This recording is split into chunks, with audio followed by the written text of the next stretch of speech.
What is really the problem with the property sector, Phillip, as you understand it? Is it really about hidden debt, what we saw with Evergrande, or is it really a deteriorating operating environment where obviously demand is waning, and then how do you prop that up with rate cuts at a time when people are not willing to step out and buy houses?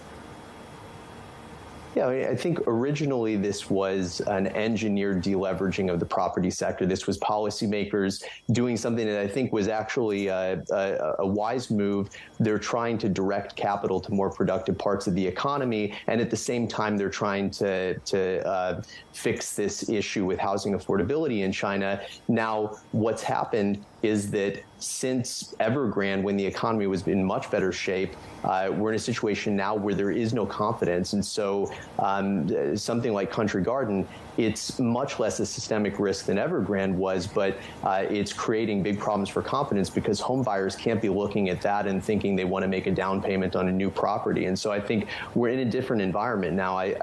You know, it's a property market that's probably much less exposed because we've already seen so many defaults among non-state-owned developers. But at the same time, I think confidence is just much more fragile. And so this is where I'd like to see some more definitive measures in terms of policy support to really get people to the point that they're confident enough to buy a house. And then we might start to see a gradual recovery. Phillip, really quickly, because we've got a minute left, just in terms of your thesis, is your expectation that we are going to see big stimulus, and is that behind, or the rationale behind, and why you still like Alibaba?